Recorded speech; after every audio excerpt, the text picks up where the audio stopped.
Hello. I'm Troy Martin, this is TM Fitness, and this is the back pain solution. So, welcome to this. I think you're going to get a load out of this. I think it's going to be really eye-opening and interesting for you, and hopefully by the end of this you'll have a much better understanding of what's going on with your chronic pain issues. Let me just say, I'm going to explain more about this later on, but let me just explain that this is addressing chronic pain issues that aren't related to like severe injuries, broken backs and slip discs and all that kind of stuff. This is like as I'll explain in a little while, the undiagnosed chronic back pain, the kind of back pain that 80% of the population have and take time off of work for.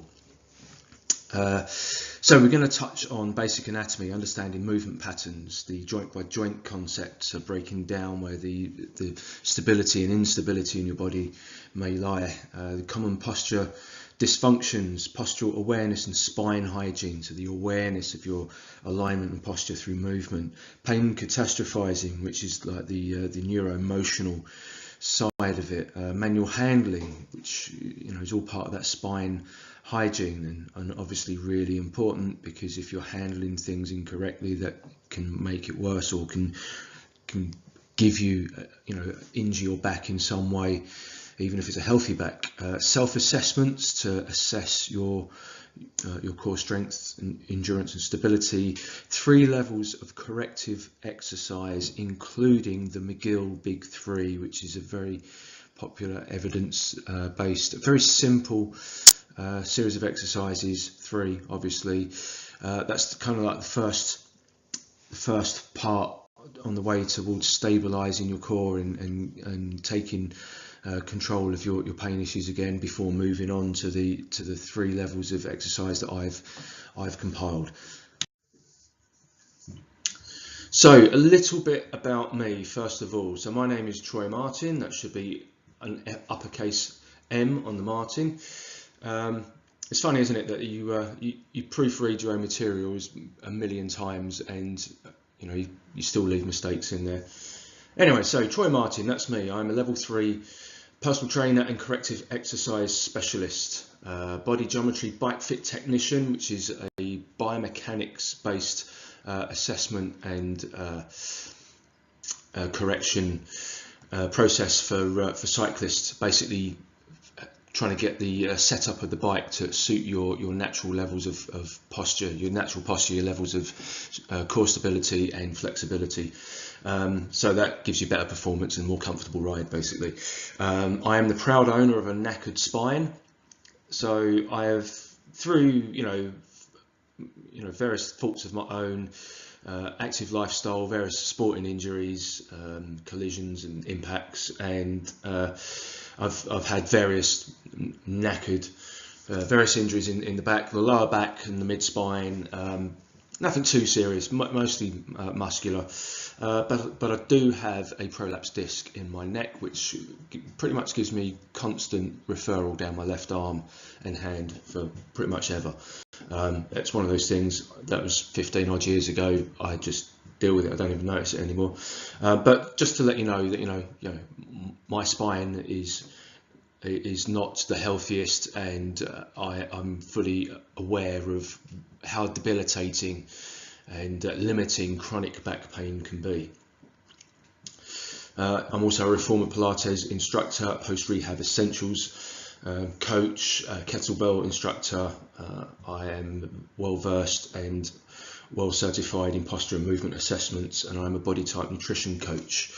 This program is based on a combination of personal experience and extensive evidence-based research. Dr. Stu McGill is the world's leading expert in back biomechanics. His books and research have been a big influence on the contents of this course. I'm giving a special shout out to Dr. Stu McGill because he is the world's leading authority on this. If he says it's a thing or not a thing, then I'm going to go with him because he's way cleverer than me. And a lot of his recommendations have found their way into this course, and so I need to give credit where credit is due. Okay, so let us begin. The story begins, and I'm not going to give you the rolling credits like we saw in Star Wars, but I am a Star Wars geek, so deal with it. So let's start off with busting some myths. So if you saw a doctor and came away with pain meds but no decisive strategy to actively improve your condition, then you didn't see a back specialist. Okay, this is most GPs, I'm afraid. There is no such thing as non-specific back pain. There is a cause for your pain. So I just need to clarify here, I'm talking about chronic back pain that hasn't got a diagnosis. Like you've had all the tests, you've had scans and x-rays and nothing has been shown up. So there's no slipped discs or broken vertebrae or anything else like that going on. It's just purely chronic debilitating pain that has probably come about through certain types of activity and muscle imbalances, poor posture, too much sitting and that kind of thing. Maybe even being overweight has contributed to that. One of the most common diagnoses that you will get from the GP, if you have had some of those tests and it's shown up no problems with the discs per se in terms of prolapse and slippage, anything like that, is degenerative disc disease. But degenerative disc disease isn't a thing. Your spine ages just like the skin in your face ages, but that doesn't mean that you have degenerative face disease. Okay, and that's a direct quote from Stu McGill. So basically your spine ages like the rest of your body does, and it does deteriorate to some degree. The intravertebral discs dehydrate basically, and they compress down, and you may get more friction and less mobility and a little bit of pain as a result of that, but it is manageable. Okay, so if you've had the diagnosis degenerative disc disease, you do not have a disease. Okay, what you have is an aging or slightly abused spine, and you need to take better care of it, and I'm going to show you how. Okay, as soon as you tell someone they have a disease they identify as broken, this is a profound effect on their mindset. A nocebo is when expectation leads to a negative effect. So if I tell you you have a disease in your back, that you have non-specific back pain, so I'm telling you that there's no cause for your pain, you just have pain and you're fucked and there's nothing you can do about it, you're going to come away from my clinic just feeling pretty depressed, aren't you?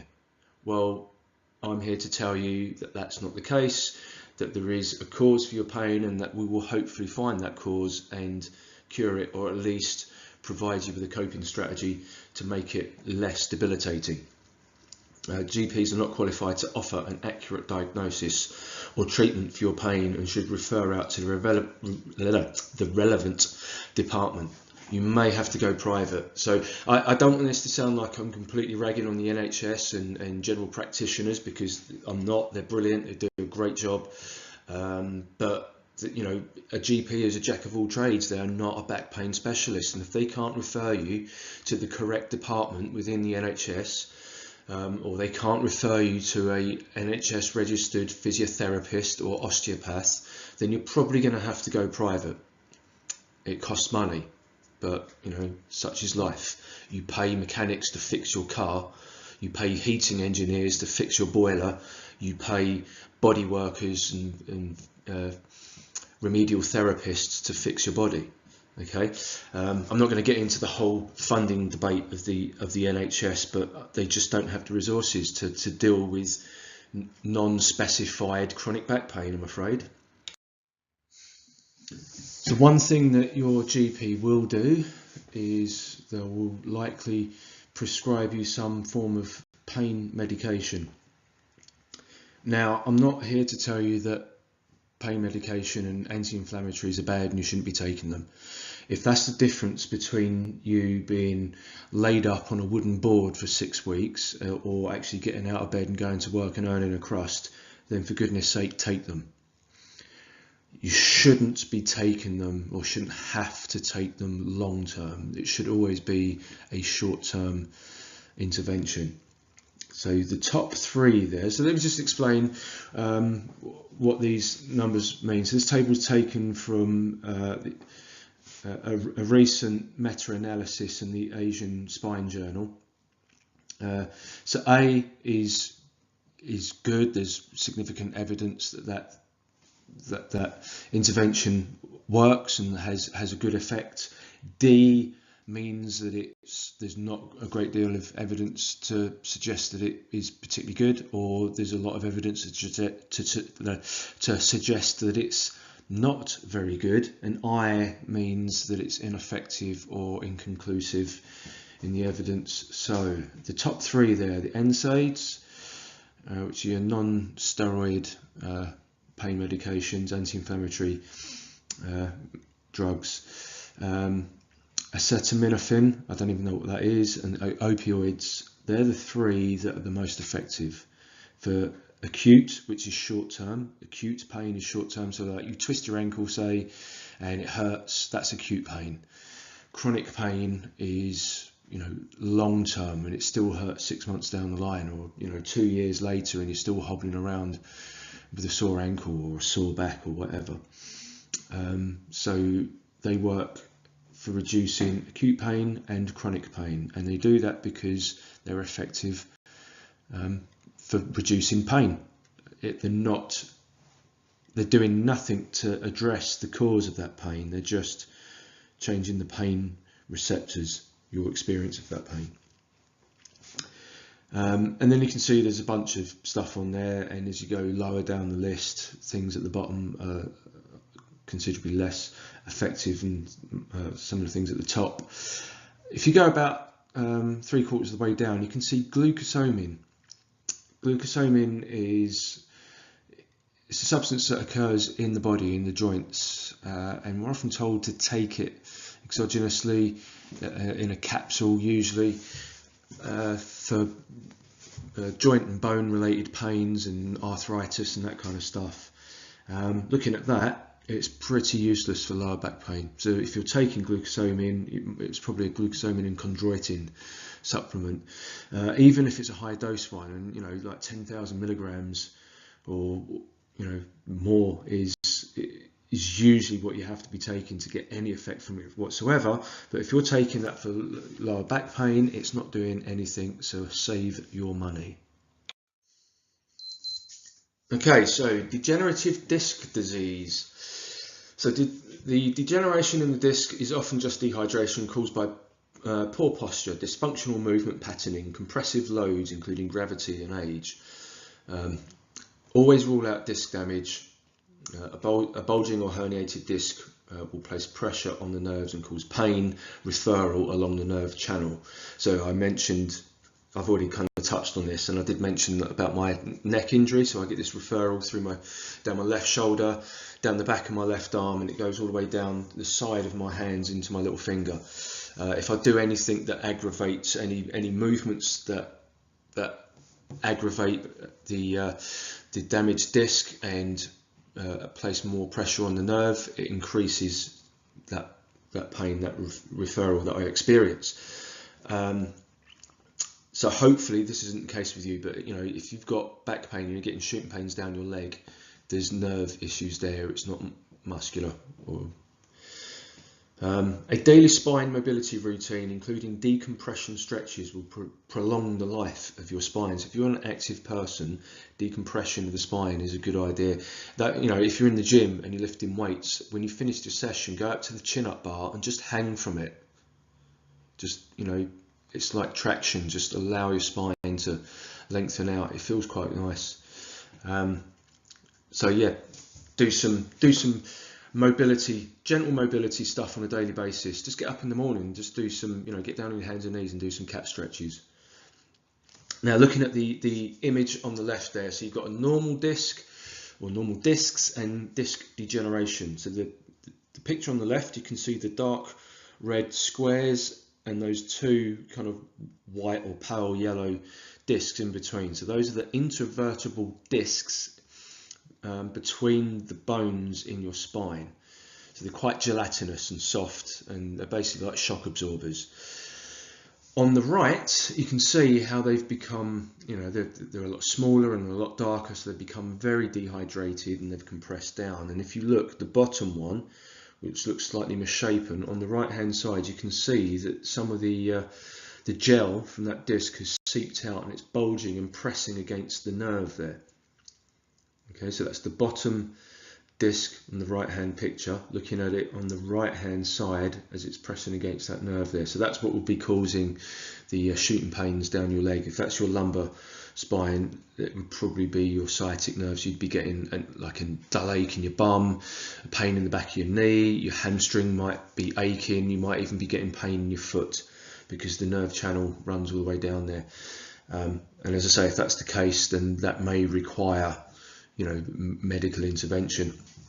I will say that sciatica isn't always caused by disc issues. Sometimes it's caused by muscular imbalances. There's a muscle in your bum, it's a part of the gluteal complex, it's called the piriformis. It's an internal rotator. If you have a poor gait cycle, so when you're walking, the act of taking steps is called gait, and if your alignment through gait is wrong and you're not getting internal rotation of the hip with each gait cycle with each step, and it's going into external rotation, you're constantly lengthening that muscle out and it gets tense and sore, and if it gets inflamed, that can apply pressure to the sciatic nerve, and then you get pain referral up into your lower back or down the back of the leg and into your knee or even your foot. So it's a tricky one. If you're getting sciatica, you will need a scan to confirm whether it's a disc bulge, and if it's not a disc bulge, don't let them tell you that it's just disc degeneration. You need to go to see an osteopath or a physiotherapist or a good correctional exercise specialist to teach you how to move better and how to strengthen that area to decrease that level of compensation and the inflammation that's causing that pressure. I've done it myself. I've had sciatica as a result of, it's known as piriformis syndrome, and I've managed to reverse that myself. And I'm, my problem was, actually I first did it years ago when I used to work as a lifeguard. I was getting a bucket of water out the swimming pool. The swimming pool was quite an old style pool, and it wasn't deck level. So by that I mean most modern pools, the water laps over the edge. This wasn't a deck level pool. There was about a 2-foot drop between the side of the pool and the surface of the water.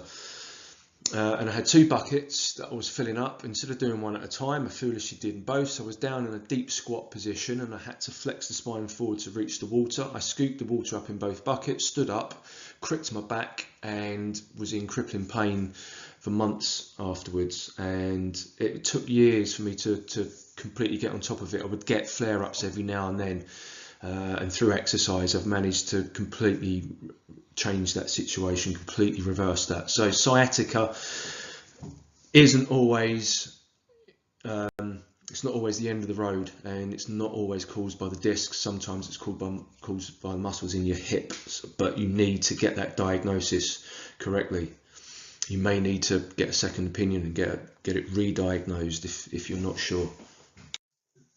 So what I'm talking about, your doctor instilling a negative expectation in you by using language like degenerative disc disease and non-specific back pain, and they're telling you that you're buggered and there's nothing you can do about it.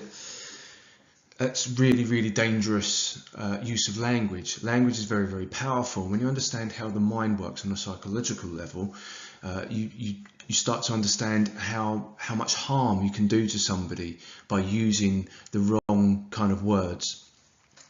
So you're probably familiar with the term placebo. In medical terms, a placebo is a medicine that's given to somebody that has no medicinal properties. So you might have a headache and the doctor gives you a tablet and says, take these tablets, it'll make your headache go away. And then you take the tablets and the headache goes away. But unknown to you, there's no medicine in the tablets whatsoever. So your mind has created an optimistic belief that that medicine is doing you some good, and therefore you experience a positive benefit from taking it. So placebo, the word placebo comes from the Latin and it means I shall please. It's an optimistic belief or optimistic expectation that something is doing you good. Nocebo, on the other hand, is the polar opposite and it means I shall harm. It is a pessimistic belief or pessimistic expectation. So if you go to your doctor and you've got backache and he says you've got degenerative disc disease, and there's no such thing, I'm going to keep emphasizing that, you've got a disease in your back, don't lift heavy objects, don't go running, don't do this, don't do that, blah, blah, blah, blah, blah. They're instilling a nocebo into you. They're instilling a pessimistic belief that you are under threat. And then that enhances your experience of pain. And that's what we call catastrophizing, which I'm going to talk about in a moment. So as the picture shows you here, here's Fry from Futurama panicking because his doctor's just told him he's got a disease in his back and now he's catastrophizing his pain. So more on pain catastrophizing. This is taken from a paper by Moutsak. It's the evolution of the neuromatrix theory of pain. So the neuromatrix is that image on the left there. And the quote pretty much sums it up. So conceptual diagram of the neuromatrix theory as a refinement of the gate control theory. Itself visualized as an entity, like an incessant spinning sphere, comprising of the somatosensory S, cognitive C, and affective A domains, which are the letters inside the ball that you can see in that picture. The neuromatrix receives inputs from areas of the brain governing sensation, emotions and cognitions, and in return churns out a neurosignature output which activates various programs for pain recognition, motor response, emotional and stress reactions. So looking at the picture, you can see there you've got the spinning ball in the middle, and then on the left hand side you've got the inputs, cognitive, so this is how you think about your pain. Emotion, this is how you feel about your pain. Sensory, this is, you know, the pain that you're feeling. That all goes into that ball, it spins around and then it regurgitates out the other side as your outputs, which are your experience of pain, how that affects your motor functions, your movement, your stress and emotions. And obviously stress and emotion are very much linked in with each other. So it's all about the way you experience your pain, and obviously everybody experiences it differently. This is an interesting table here that kind of helps to sort of quantify the level of catastrophizing that you're doing. As it says on the left there, clinically, pain catastrophizing is a recognised phenomenon which is often considered within the context of depression, and that's very important because I do find, with my personal experience, that a lot of people who really do catastrophize their pain are very, very cautious and have this very high kind of expectation of pain, so they adopt a protective posture, which then causes other compensations, which actually probably enhances their pain, and you know, they become afraid of movement and afraid of exercise, and I can't do this because I've got a bad back, I can't do this, it's going to hurt my back. So it's this whole fear, it's like a snowballing effect that causes a lot more anxiety, and these kind of people, more so than the ones that just bash on through and get on with it regardless, these kinds of people are the sort of person who more often than not are prone to high anxiety, high stress, and even episodes of depression and depressive moods and melancholy and so forth, that have a very, very pessimistic outlook on life. So looking at the chart here, it says there's a helplessness subscale. So this is the range of helplessness that you feel surrounding your pain. Then there's a rumination scale. So this is how much you're dwelling on it and overthinking it. And then the magnification scale, which is the level of catastrophizing that you're putting in. So with the helplessness subscale, you may be thinking to yourself, it is terrible, I think it is never going to get any better. With the rumination subscale, it might be you're thinking, I anxiously want the pain to go away. So you get, you're very, very stressful and you're very kind of hyper focused on it all the time, and the magnification scale is up. Become afraid that pain will get worse, so you're catastrophizing, you're expecting to feel pain and you're not expecting to get better. Mindfulness does play an important role here. Now this quote is taken from a paper that was looking at sufferers of fibromyalgia. Fibromyalgia is Seqirus syndrome. We're not really sure what causes it. It seems to be multifaceted. Some experts even believe that it's a form of IBS, which is irritable bowel syndrome, which is a form of intestinal inflammation that is dietary related, but also lifestyle and stress related. So there's certainly elements there. It could be hormonal, it could be genetic. There's all kinds of factors here, but basically fibromyalgia sufferers experience often crippling and unexplained pain. And in this paper they showed that mindfulness-based interventions improved people's physiological and psychological processes and experiences of fibromyalgia related pain. The mindfulness meditation may provide an effective complementary treatment. So complementary is important here. It's not an alternative therapy. You don't do this instead of everything else. You do this as well as everything else because it's complementary. But mindfulness and meditation, there's a growing body of evidence now to suggest that it benefits you in many areas of life. They've even done research on high school students in America where they did like a daily 20-minute meditation, and their behavior improved, their levels of concentration improved, and their grades improved exponentially during this period. So if it can work for teenagers, it can work for you. And as we've already discussed, the mental and sort of psychoneurological, emotional side of pain and pain catastrophizing is huge. So a mindfulness meditation practice based around the acceptance of your condition and creating coping mechanisms is going to be very beneficial to you. So here's some practical coping mechanisms that I picked off of the webmd.com. So practice deep breathing and meditation, as we've already discussed. Reduce stress, so controlling the factors in your life that increase your levels of stress. And if you can't change it, then change the way you think about it. Boost pain reduction with endorphins from exercise, which we'll get into shortly. Cut back on alcohol, because drinking too much alcohol is going to cause dehydration and cellular and intestinal inflammation. So that's never going to be a good idea. If you're a heavy drinker, particularly if you're using alcohol to help you cope with your pain or your stress, then definitely cut back on that. Networking with other chronic pain sufferers, talking to other people, just talking about it and kind of normalizing it, if you like. Smoking can worsen chronic pain, believe it or not. So these are the usual recommendations for healthy living. Drink less alcohol, quit smoking, do more exercise.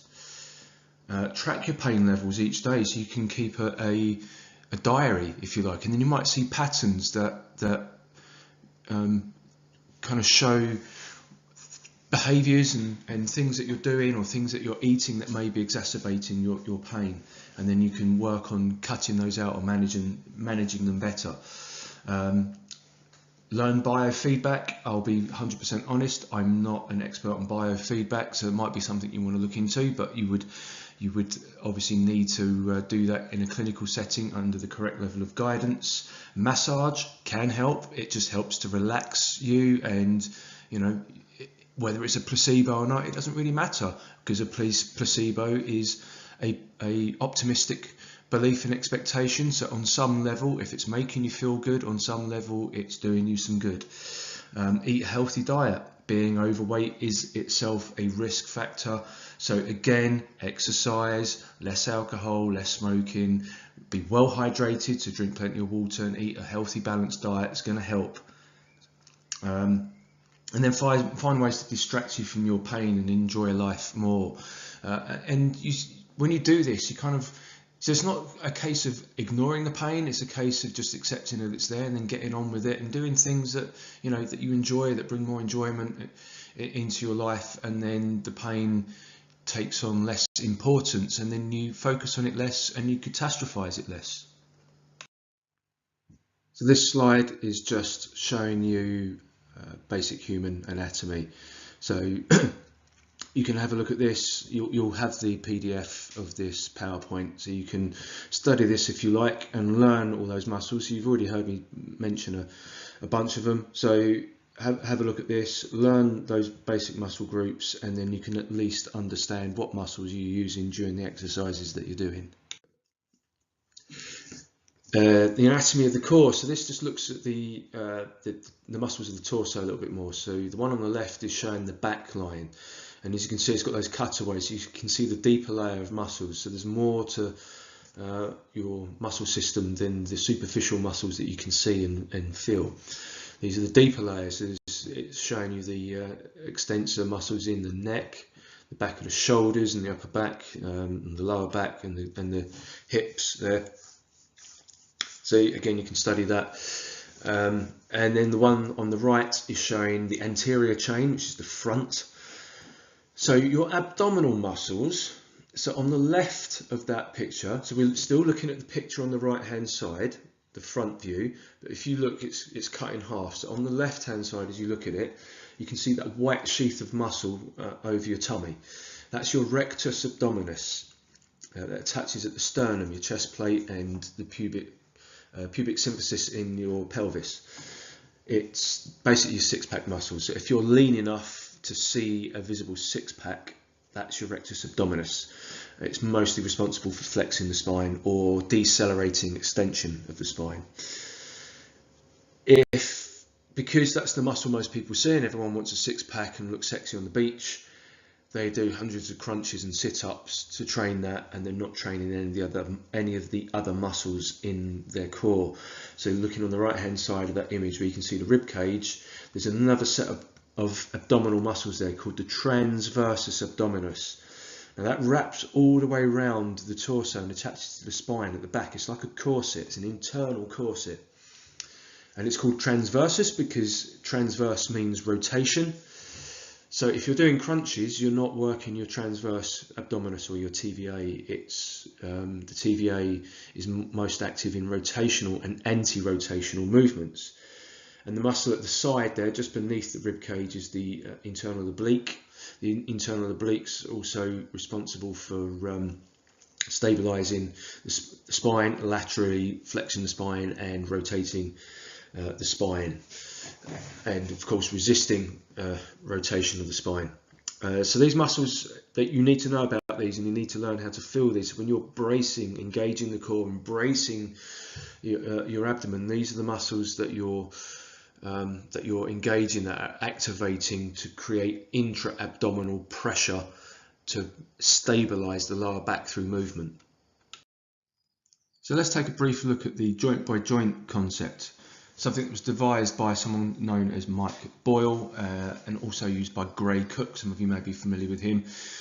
It breaks the body down into segments, so the joints have different purposes. So you can see on the left hand side there, you've got the red joints, which are the foot, knee, lower back, scapula and elbow. These are joints that are designed to provide stability. And then the blue joints on the right side there are supposed to provide mobility.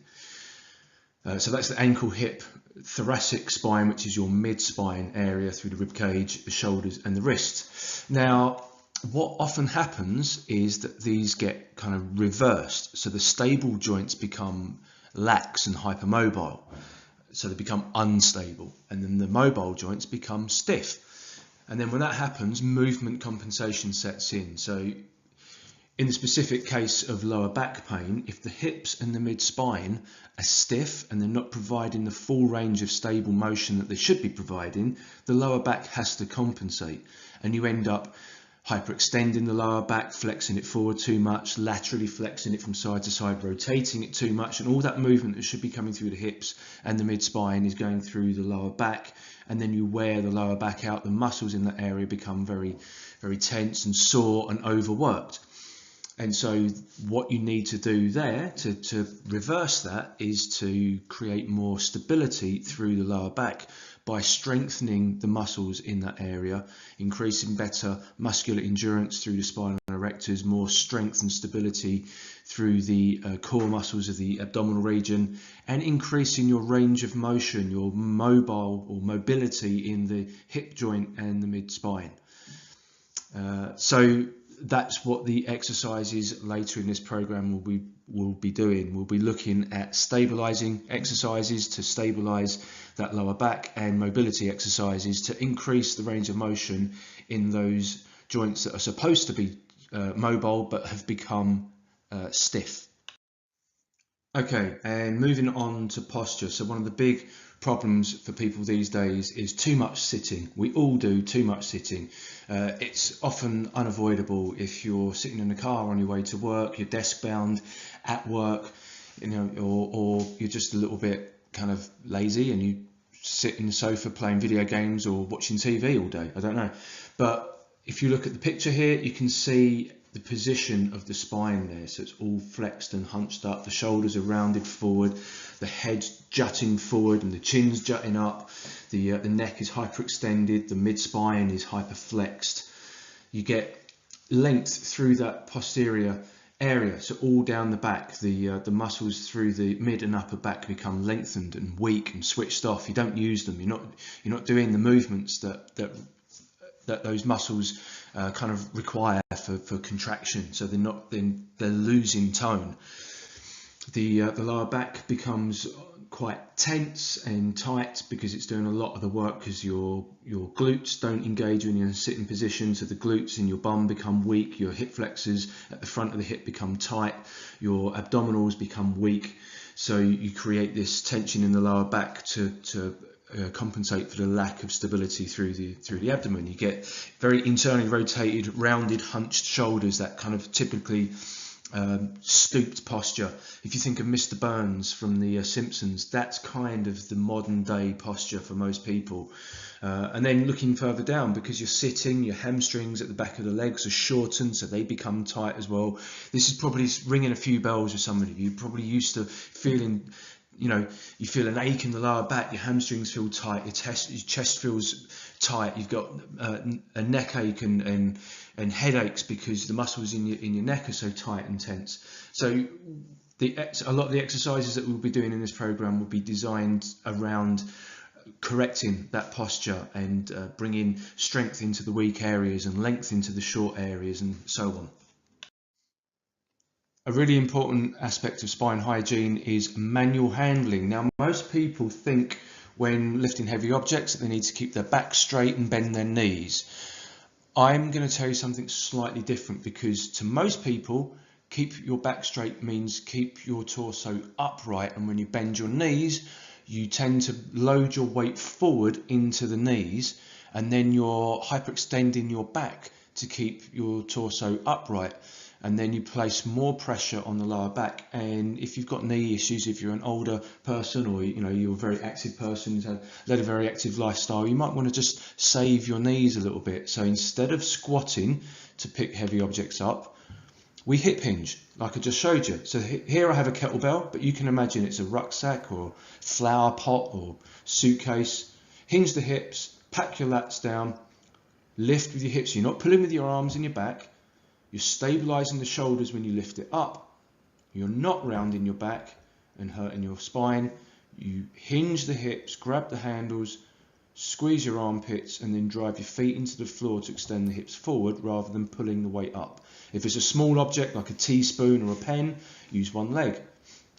You've seen golfers do this when they're picking the golf ball up out of the hole after a hole in one.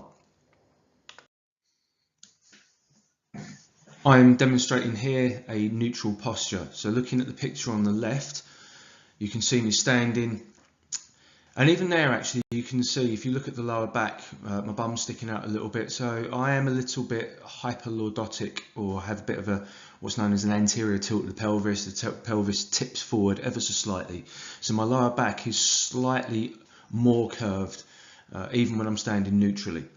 But if you look at that picture on the left, look at the ear, the shoulder, the hip and the knee, and they're all lined up.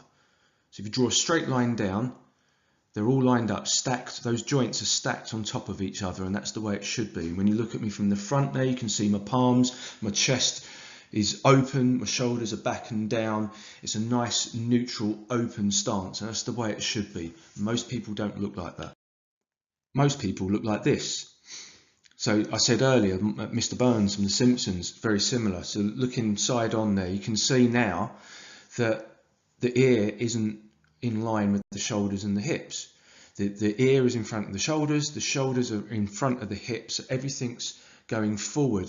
That the neck is in hyperextension, the chin juts forward, so now your head is in a position where it's carrying more weight, because it's not stacked directly over the shoulders and in line with the spine, it's forward, so it creates more of a gravitational pull. Your head is now technically heavier, and it's putting a lot more strain on your neck and your upper back.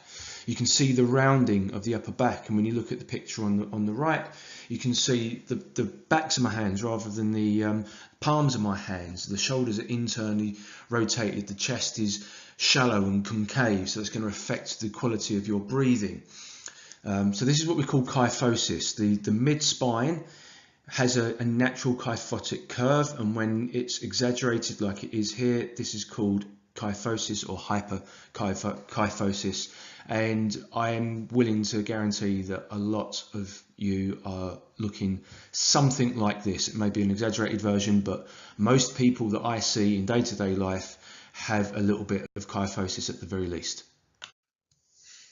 Sway back. This is probably the most common posture defect, and I see this in an awful lot of people. I've tried to replicate it as best I can now. Usually the knees will be locked out, but as you can see, if you trace that yellow line, look how far forward the hips are from the ankles. So that's forcing the lower back into hyperextension. So it's putting a lot of load through the lumbar vertebrae. So that L4, L5 region of the lower back. Is it any wonder that those discs are degenerating and dehydrating when they're under that much strain and compression? And then again, look at the neck and that chin jutting forward. And if you look at a lot of people, this is how they stand, just as a matter of habit. They're not even aware of it. Sedentary lifestyle again is contributing to this. So if this is your posture, it's likely that you have a weak core, weak mid-back, weak hip flexors.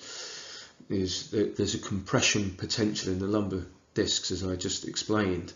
You've got that hollow chest and dysfunctional breathing. And remember, dysfunctional breathing is going to increase stress and that forward head posture, so you're putting a lot more strain and weight into the lower neck, into the base of your neck. And this may be the reason for that posture in a lot of people. Does it ring any bells? Yes, my jokes are terrible, I know. Yeah, so 80 years from now, I think teenagers will evolve like a hinge in their neck. But yeah, if you spend a lot of time staring down at your mobile screen, then that's going to have a pretty nasty effect. And I'm seeing an increase in what's known as a Dowger's hump. So if you look at the picture there, look where the necklace is, and the base of the vertebrae under there, just above the line of the vest, that often becomes, you get like a storage of fatty tissue there, and you get this lump or hump. It's called a Dowger's hump. And I'm seeing an increase in that. I'm seeing more and more people develop a Dowger's hump because of their mindless posture, walking around staring at their mobile screen, or sitting at a desk staring at their laptop screen or whatever. And a Dowger's hump, nobody wants to develop a Dowger's hump. It is reversible. I've reversed it in clients myself, and you also there'll be some scar tissue there which will need breaking down with like a sports massage or something like that as well. So always be mindful of your posture. So let's talk spine hygiene. Spine hygiene is looking after your spine while you're moving. And one of the fundamental movement patterns to develop here is the hip hinge. Most people use their back to lift and to move. You're flexing the spine, you're tucking your bum under, and you're not allowing the pelvis to tilt and the hips to hinge, which maintains length and neutral positioning through the spine. So looking at the moving image on the left, perfect demonstration of that. So the ears, shoulders and hips remain lined up here. I'm sticking the bum behind me, weight to the heels, bit of tension in the bum, neutral spine, length through the back of the neck, the chin tucked in like I'm holding a golf ball under my throat, and that is a hip hinge position. Look at draw a line from my ear to my bum and then from my bum to my knee. That is the hip hinge, and that's what you should look like when you're lifting or moving objects, and even when you're getting in and out of a chair. So looking at the image on the right now. So this is how most people look when they sit down. And then they get up and it's, oh God, my back. Instead, space yourself correctly from the chair, hinge the hip, lower yourself down. And then when you stand up, lean your weight into your feet, press your feet into the floor. So the spine isn't moving. I'm not flexing the spine at all here. I'm using my hips. And that is a big important part of spine hygiene. Learning to use your hips through movement will save your spine. This simple self-assessment is the McGill chair assessment. Again, this is from Stu McGill's book Back Mechanic, and this is to determine whether you have any kind of flexion or extension intolerance. So you sit in a chair, sit nice and tall, stack your head, your ears, shoulders and hips all lined up, so you've got nice long neutral spine. Grab the chair under your hips and attempt to pull the chair up. So you maintain that neutral posture and you try and pull the chair up, and it will effectively pull your shoulders and you place pressure onto the spine. Now if you can do that and you experience no pain, fine. The next thing to do then is to flex the spine. So you look down and then you do the same again. And if you experience any pain in any area of the back when you do that, you know you have a flexion intolerance. And then you test for extension intolerance. So same starting position, and then you lean back over the chair, look up to the ceiling, and then again you grab the chair and pull. And if you get pain in any part of your back or your neck when you're doing that, then you know you may have some level of extension intolerance, and you may want to avoid those kind of movements. Here's some assessments you can do to test the stability of your core. So this is from a study by Kelly C. et al. In 2013. Ideally, you would do this with a training partner or a personal trainer or physio or someone else. But essentially what we're doing here is testing the endurance of certain muscles that help with posture. So in the top left picture, you can see a side plank or side bridge, as they call it in this paper. So you're laying on your side, shoulder down, forearm on the floor, you lift the hips up, keeping the spine in a neutral position, and hold it for as long as you can. Most people struggle to hold this for more than about 20 seconds. If you can hold it for around a minute, then you know you have good strength and endurance through the lateral aspect of your core. The big one on the top right is looking at spinal extensors. So your hips are on the edge of in this case they've got a treatment table, and the feet are secured by a resistance band. You start with the hips hinged, so you're flexing the spine, so you're bent at the waist and looking back underneath yourself. You keep the spine straight with the hands across the chest, and then straighten the hips out. So you bring yourself up to this horizontal position. You're not trying to go into hyperextension, so you're not bending the back, you're bringing it up to neutral, as you can see in the picture there. So there's a straight line through the ankles, knees, hips, shoulder and ear, and that's what you want to be able to get to and maintain that position again for as long as you can. Most people will struggle to hold this for more than about 20 or 30 seconds before either the back starts to complain or they just just lose the ability to hold that position. And then the last one on the bottom left is for the hip flexors. A lot of people really struggle with this, like I showed you earlier with the sitting picture, because the hip flexors are short and weak, and the abs are weak, and those upper back support muscles are weak and lengthened. So being able to do this and maintaining a neutral spine, again, if you look at the picture of the girl here, her ear, shoulder and hip are in a straight line. You can draw a straight line straight through there. So you've got to do this with the chest up and your eyes looking straight ahead, and then you're leaning back ever so slightly, and again holding it for as long as you can. As I say, most people really struggle with this one. The hip flexors, the core and the upper back generally tend to be weak, so it's a really difficult position to hold. If you do these yourself, do be aware of any levels of pain. If you experience pain while doing these, stop them immediately, they're not for you. If you find those previous exercises too demanding, too difficult, or you don't have anyone that you can do it with, here's some slightly simpler ones that I've come up with. So the glute bridge, you lay on your back with your feet flat, as you can see on the bottom of those two pictures there. So make sure you're in a neutral position, chin tucked in. You may find that if you're very kyphotic and rounded through the upper back, that you need to put a towel or a little pillow or something under your head to keep the neck in a neutral position. From here, you slightly brace your abs. So push your fingers into your abdomen and then try and push the fingers out with the muscles of the abdomen. Then you lift your hips up into that neutral position. Don't drive them into hyperextensions. You don't want to go too high. So if you look here at the top picture, if you draw a line from a knee to the shoulder, you can see the white line on my shorts there actually. So from the knee through the hip to the shoulder is a straight line. If the hips are above that line, you've gone too far, too high, you've probably put the back into hyperextension. So in this position, you should feel the muscles in your bum, your gluteus maximus.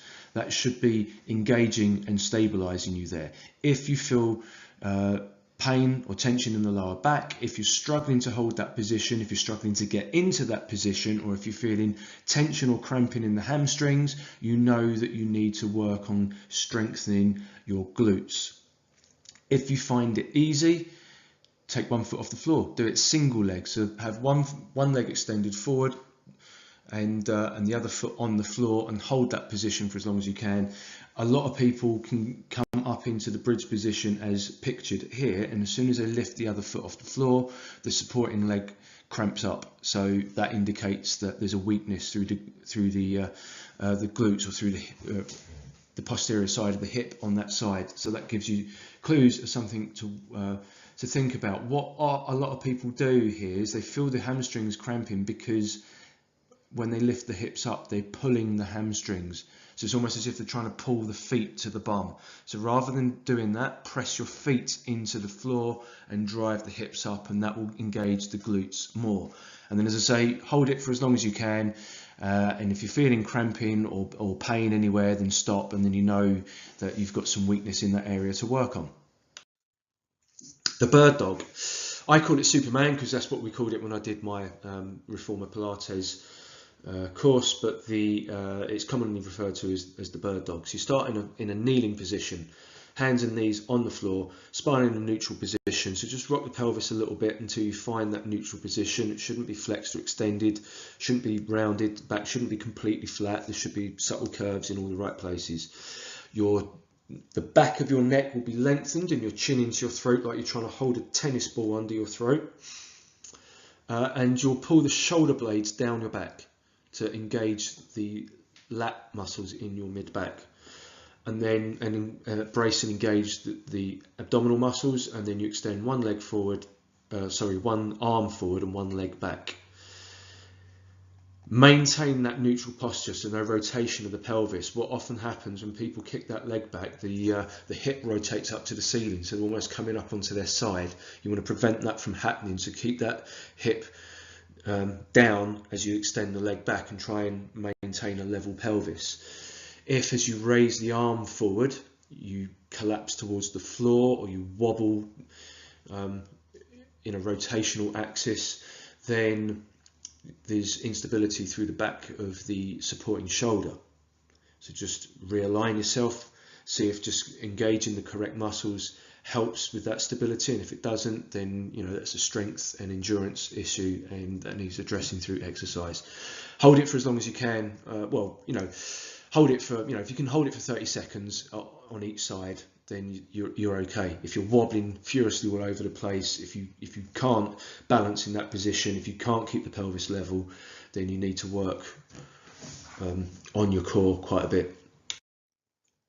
Leg reach is an exercise assessment that I do with a lot of my clients to determine if they understand how to brace and engage the abdominal muscles, and B, have the strength and endurance to control the alignment of the pelvis and the lower back while extending the legs.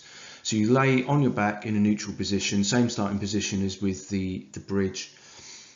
One at a time, bring your legs up into a tabletop position. So you can see in the picture there, the right leg is bent and the shin is parallel to the floor.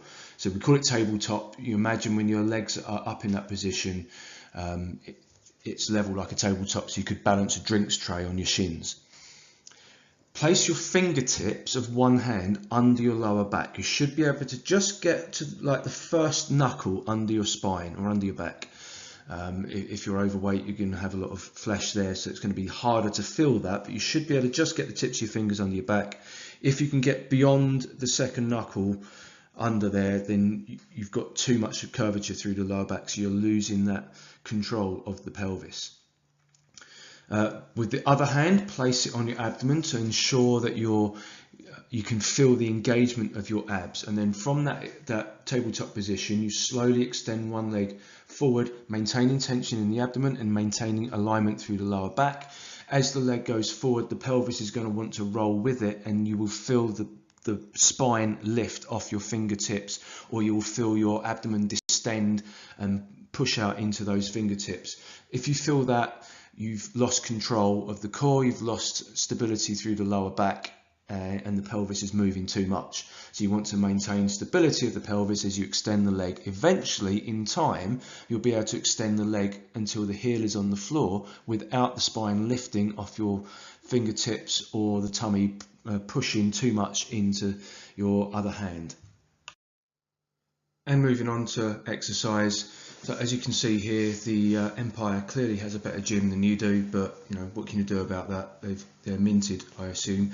There's a few levels of exercise here. So there's the basic stability phase. Then we're going to be looking at strengthening the core more to create more stability. Then looking into some mobility exercises to increase the mobility in those joints that I mentioned earlier, primarily the hips and the mid-back.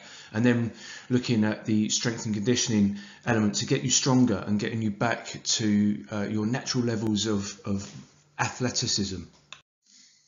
The basic stability routine is the McGill Big Three. Again, this is Stu McGill's exercise routine taken from his book Back Mechanic. So you've got three exercises there. The modified curl up, which teaches you to brace the abs and create tension and pressure through the abdominal region. The side plank, which is obviously working on the lateral aspect of the core, and the Superman or bird dog, which is an anti-rotation exercise. So this is working on the posterior chain because there's glute and lat engagement here, but also abdominal engagement, and it's working through that rotational axis or axis, should I say, and teaching you how to resist rotation, because before you can rotate your spine and your torso in dynamic sporting actions, for example, you need to teach and train your body how to resist rotation first, because it's all about stability. Create the stability, and then we can start to create more stable dynamic movement on top of that. So with this, you would perform 3 reps of each one. Each repetition is a 10-second hold. Rest for about 30 seconds. And then you may do that just one time around, and then give it a day or two and see how you react. And if you're fine the next day, then do it again. Stu McGill advises that you build up to doing what's known as a Russian descending pyramid. So you'll start with 3 repetitions, rest, 2 repetitions, rest, 1 repetition, rest. And that'll take you maybe 5 minutes in a day. And then build that up to 5, 3, 1. So 5 reps, rest, 3 reps, rest, 1 rep, done. And again, 5 to 10 minutes every day. You would do that for a couple of weeks at the very least, and you should start to notice differences in your spinal and core stability. Then taking that to the next level, if you want to get a really strong and stable core, I've got 2 levels of exercises here. So level 1 is the bridge or single leg bridge, which I discussed earlier as one of the assessments as well. Leg reaches and dead bug, again, discussed that earlier. Stability ball bridge. So if this is up in the ante a little bit, if you've got access to a stability ball, Swiss ball, gym ball, whatever you want to call it, those big inflatable balls that every gym has in their sort of functional mat area, a stability ball bridge for the core and glutes, stability ball plank for the core, and stability ball dart, which is a upper back hyperextension movement. And there's various different versions of that. All these exercises are available on my YouTube channel. You can see videos of all of these exercises. And then level 2, a bit more dynamic, so we're looking at a bit more intense, should I say. So you're looking at like band pull apart, so it's a resistance exercise for improving muscle function and strength through the back of the shoulders and the mid back. Palov press, which is a anti-rotation core exercise that you can do using a resistance band or a cable pulley machine in the gym. TRX, TYI. TRX is a suspension trainer. The TYI is working the scapula, your shoulder blades, through their full range of motion. So again, there's examples of these exercises on my YouTube channel if you're not sure about any of these. Stir the pot.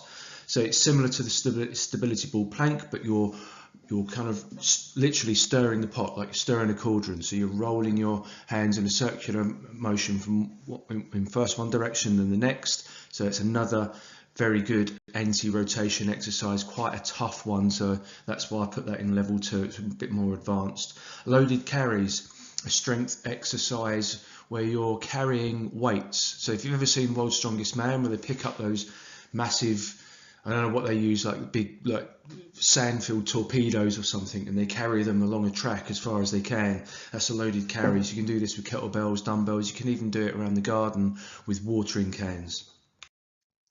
Then moving on to the all-important mobility exercises.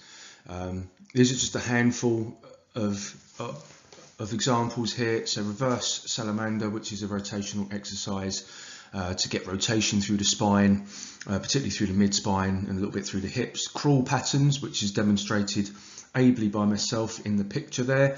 So that's the advanced version of the functional crawl with an external rotation. So you're really working on the hips and the mid-spine a lot in this one. It feels great, but you know, it's quite an advanced exercise for those of you who are less mobile, something to work up to. Curtsy lunges, reverse overhead lunge and strike are all standing body weight lunge pattern exercises to increase mobility and ranges of motion through the hips and the mid-spine. And again, as I say, all of these exercises are available as videos on my YouTube channel. And finally, strength and conditioning. If you want to kiss goodbye to chronic pain for good, if you want to get your natural levels of athleticism back, or just get to a point where you don't throw your back out just by slipping down the curb, you need to get stronger.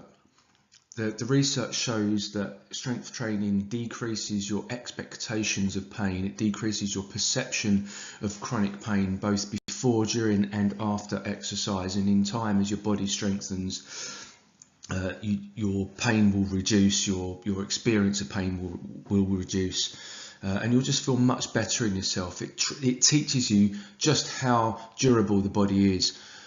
You learn to realise that you're not made of glass and that your body can do incredible things.